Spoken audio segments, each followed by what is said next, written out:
Who's the baddest shark in town? Who's the smartest shark around? Sky-Byte, that's me.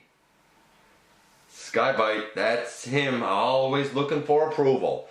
Hey folks, welcome back to the channel, and we're going to take a look at this guy today. It is the Transformers Generations Voyager class, Sky-Byte. He was a complicated character, which led to an even more complicated figure.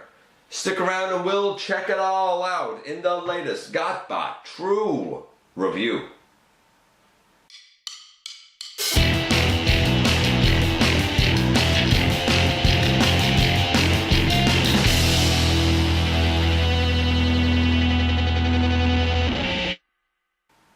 Hey folks, welcome back to the channel. I'm your host, Dennis Moulton, aka GotBot. As always, please like, comment, subscribe, share, all of that good stuff. Check out Machinery Man, The Everything Factor. Check out all of the playlists on my channel. And, you know, stay tuned. You never know what's going to come up next. This is Sky-Byte. I said in the intro that he was a complex character, and he is a complex character. A poet, because he was always doing haikus. He had a realm of brilliance to him. He lacked patience. He was always looking for approval. Sometimes he sympathized with humans, and I feel like even once or twice he was seen as a hero. Now, I gotta be honest, I only remember bits and pieces of the original RID. You know, we've had a lot of talk in the last little while about anniversaries, you know, for Beast Wars, which gave us a bunch of animalistic type of Transformers. We have the new RID series. This guy is part of, I feel like, a piece of the fandom that is often kind of forgotten. Certainly not focused on, and I guess it's because RID, the original RID, didn't run a real long time. It was an okay series for what it was. Certainly stylized, you know, from what we tend to think of for a lot of characters. He was threatened, Sky-Byte was threatened by Scourge, but I will say this. Of that entire series, while there's only bits and pieces that I remember, this guy was a standout, and I think he found a place in the, you know, hearts and minds of a lot of fans. And if he was going to have an update, or if anybody from that series deserved an update, it was this guy. And he deserved a good update. Did he get it? That depends on your tastes. Let's measure them as we always do. First of all, the paint apps. I think they're pretty good, to be honest with you. Now, the shark head here, and see if I can get in a little bit closer. The shark head here has a lot of kind of a teal blue. It is very symmetrical. He's not supposed to be that symmetrical. I believe one side is supposed to be that blue color and the other side is supposed to be a silver color. But I like the symmetry, and I always kind of disliked the symmetry, or the lack of symmetry, in the animation. Some might argue that the blue on this guy is too bright. I don't feel like it really is. I feel like the dark blue of the Japanese release was a little bit too dark, maybe something in between both of these.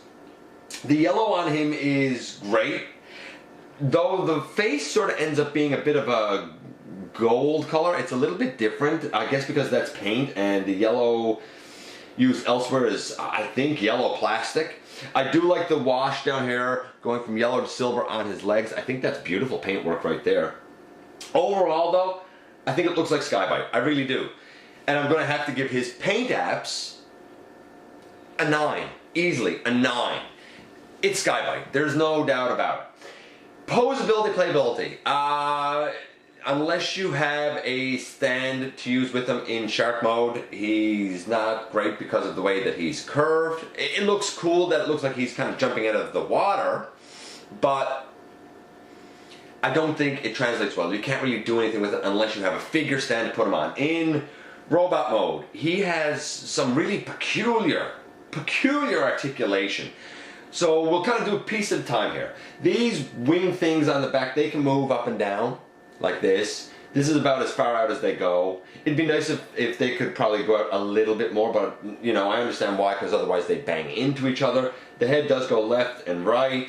It doesn't really look up or down at least nothing much. He's always kind of like he's looking down anyway, even though the head sculpt I think is absolutely beautiful. I really like how that turned out, to be honest with you. It is, quintessentially Sky-Byte. These little shoulder pieces, they move for transformation, but they move really easy because there's no locking point. The shoulders can go forward and they can go back. Pretty free flowing, they can go out. And this is the same on both sides, it can go out. Because of the position of his hand here, Sky-Byte would actually be gorilla armed with the bit of an elbow he has. It's under 90 degrees. You can turn his elbow straight, but then, his hand is facing up because it doesn't rotate at all. His hand itself, because of transformation, can move in and out a little bit. I would actually like it to come out further. It doesn't seem to come out quite far enough for my taste. This arm over here, it can go, actually kind of back a little bit, which is weird. I feel like that's peculiar. It can certainly bend up, very nice. There's a button on the side, and is the button on the side? Is this it? Okay, so that fired that. I wasn't anticipating that. There's a button up here that fires that. So you got to see that. I wasn't really going to fire it, but I guess I will take a second to retrieve it. It's just a missile. It's the only accessory that he comes with. You can put that back in. There is another button here on his arm. There you go. The kind of the gray fin here, and that can turn this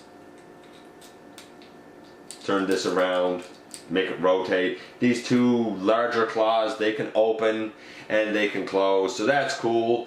The kind of fins here on his back or on his hips, they can move to get kind of out of the way. The legs can go forward that far. They can go forward that far. They can go all the way back. There's a thigh rotation, so that's good. They can go way out to the side, so that's nice. I'm happy to see that. Bringing them down. There is no waist, but that's understandable because of the transformation for this guy. There is a knee. Now, some people complain about this knee quite a bit. It's actually got a good range of motion, to be honest with you. And there's a little nub that goes in for transformation. If you kind of break the nub, his leg will go back even further. Of course, now it's only connected by this little thin armature in here. So that's kind of too bad, but again, it is what it is. I find my knee stays okay. The feet can tilt down and up, but there's no swivel or anything like that. The back of his legs, very, very hollow, and a thin piece of plastic here that hinges it, and thin piece of plastic coming down along the back. I kind of wish that this piece could close more behind the leg just to mask the hollowness back there. Hollowness up on the top of the legs. The hollowness doesn't bother me, it's just his legs are really thin, and I find that because of that, it looks strange. But he stands pretty great. I've never had a problem standing the guy, which is good. He has really peculiar articulation. It's okay, but there are points here that I would like to see improved. It would certainly be nice to have both arms, especially this arm over here, vastly improved. Because of the lack of really any discernible playability in his shark mode, and because of a few limits here, I'm going to give his posability, playability about a 6.5. It's not great. He looks good on the shelf. He's kind of playable in robot mode, but that's really about it. He is a respectable size. I'll give him that. Here he is with the current Transformers Titans Return Voyager class Sentinel Prime, who I looked at in episode 153. They scale pretty well, it's alright. This guy was not a Decepticon. In fact, he kind of always sort of feared for his position from Scourge, who led the Decepticons. He was a Predacon, and he has a beautiful Predacon symbol in right there on the center of his chest. I always found that a little bit strange. You know, I feel like the Predacons are a bit of a forgotten faction a lot of the times. We have Autobots, we have Decepticons, and a lot of times we forget about Predacons in the multiple forms that they've come. But I guess that's another story for another day. So far we have a 9, we have a 6.5. Right now Sky-Byte is getting somewhere around a 7.75, we'll say. He's about a 7.75. Now we gotta get into transformation, and I'm gonna tell you now, folks, this is probably gonna go ugly, because it is not a fun transformation. It is challenging. I'm not going to grade it now. We'll grade it as we get through it, and we'll see how this goes. There is some innovative stuff, but it's not fun stuff. Okay, so, and again, I haven't done this guy in a while, so this is about to get pretty interesting. We'll push the shoulder pieces in first if you haven't done that already. We will detach the chest and nose piece and pull that out. This piece, pink piece here, we will flip that around to bring out the shark nose. Now see, by rights here, he should have half the head kind of be blue and half the head kind of be silver. I kind of like this better. Wow, is this guy a mess. We'll bring that all the way down and kind of bend the legs back. And the head will go up like that into the chest cavity, and this blue piece here flips back over.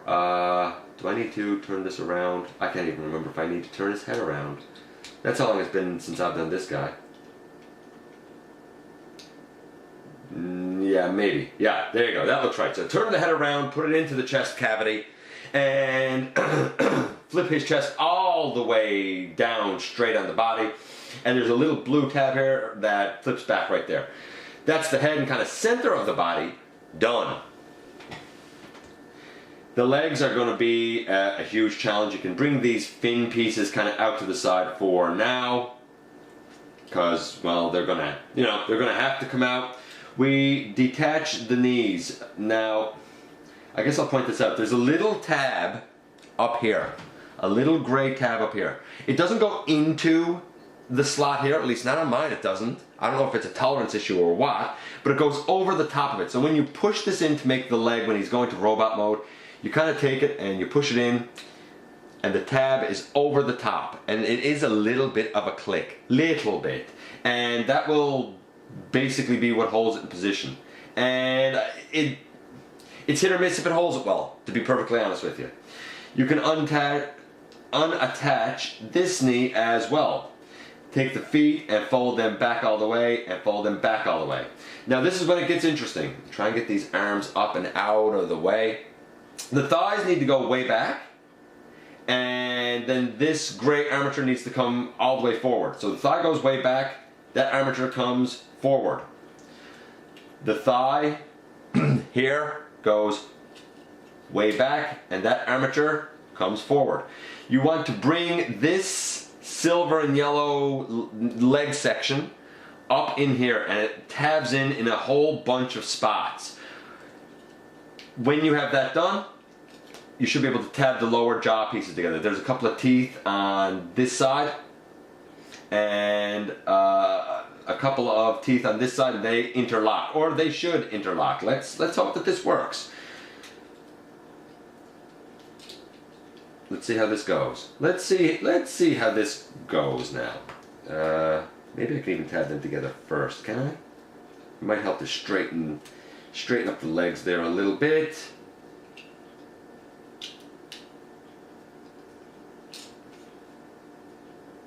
We'll leave that mess like that for now.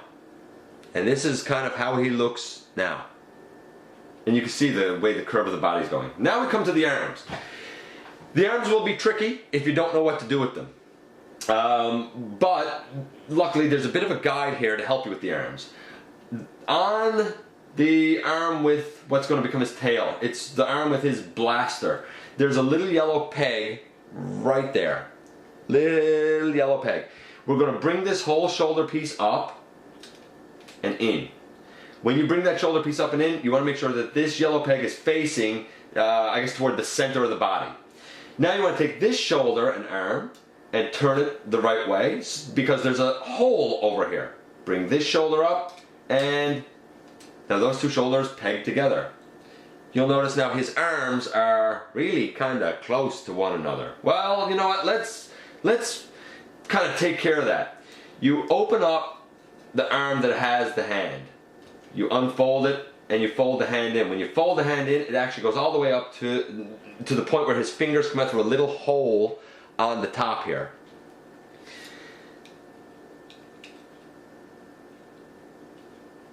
And then you open it up in here. You're going to kind of flip the forearm out. There's a little armature in here and you kind of flip the forearm out. And not only do I have this done right, hold on here folks, hold on, because this guy is challenging. There we go. You open up the arm, there's a gray armature in here. You flip the forearm out so that this whole section is now opened up. And then you want to kind of, from this hinge down by the elbow, you want to flip this whole piece back. And it'll bring the body right back by his head. And how do you know it's fitting? Well, there's a V-shaped cut into the plastic of the arm here. And that fits down over the head right there. Just like that. Next, you take his other arm and you turn it so that this gray piece that's the button is facing up, and you just bring that up into position. Right there. Center of the body is now done. Now we need to deal with the most tricky part, and that's going to be the part of him that's really a shell former, these wing pieces. And you'll see a tab up here and a tab here, and you'll see, you know, a tab over here and a tab back here. They all go tabbed into multiple sections. You also need to work this piece in a way that this fin will fit in behind it. There's no really easy way to explain it. The fin will fit in kind of between the silver pieces here. You'll see a cutout where it fits in. So we'll try doing that now.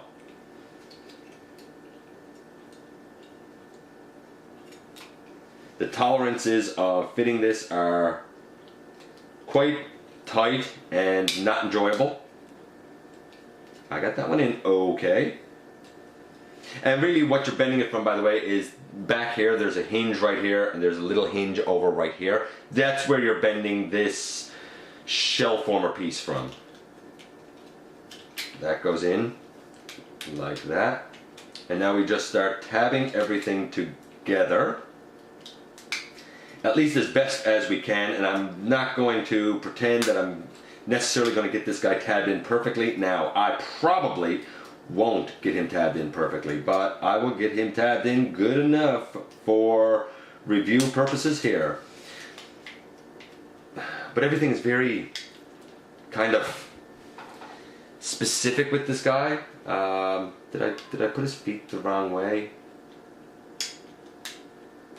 I didn't think I put his feet the wrong way.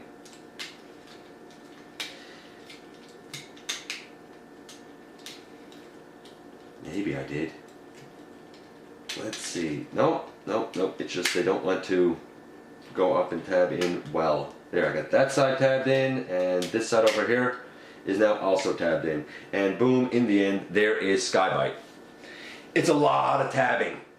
As a collector, I think you can do it. Once you've done it a few times, tabbing everything in is going to be frustrating. The two real big keys to doing this guy is remembering to turn the head around. The head crest, should be facing back because it's a fin. Making sure that you fold the thighs back as far as you can, and you fold the shin and calf of the leg up as far as you can, because they need to, really kind of collapse on themselves. And make sure that the shoulders are put in behind the head and that the shoulders are tabbed together. Believe it or not, if they're in any other position, if they are not quite tabbed together, things won't fit. And you'll be wondering, why aren't things fitting? Why aren't things fitting? It's because you didn't tab those shoulders together. But in the end, here he is in this cyber shark mode. These fins can move a little bit like this in this mode and a little bit like this. The tail can move down, and that's about it. You can still press the button to make this turn if you want. The jaw will open and close. You can close it right up. And this is how he looks. Now there's, see if I can even find it. There's a little hole back right here on this gray piece. This gray piece is the piece where the shell former bits are attached to. There's a little hole there. I think it's a hexagon, and you could put a stand in there, and you know, basically this is how it would look coming out of the water. I guess that's what it's supposed to mimic. If you don't have that, he just looks like this. You know, I guess you could make him move like this, but you're not going to be able to do much with it. I personally would have liked it better if it was straight, but I can appreciate the engineering that went in to making this a curved fish, basically. Because you know, it's a shark. It's a fish. Transformation is not the most fun. It has some great engineering bits, but there's a lot of tabbing in that can. This went very well for me, exceptionally well. A lot of times it drives me bonkers. I'm going to give his transformation about a 7. Overall, Sky-Byte as a representation of the figure, he's about a 7. He is, actually, you know what, as a representation of the figure, he's about a 9.5.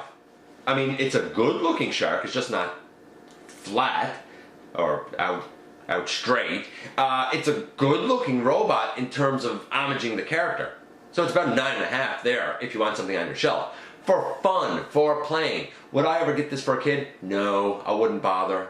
There's a lot of small pieces on it, small tabs, thinner pieces that can break probably. I don't feel like I'm going to break anything, but I feel like a kid might. So I'm going to give him an overall mark, a 7. And that's about as great as this update's going to get.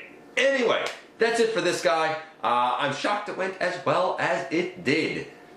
Thanks for giving me some of your time. You know that I appreciate it, and I definitely look forward to the next time that you and I have a visit right here inside the videos.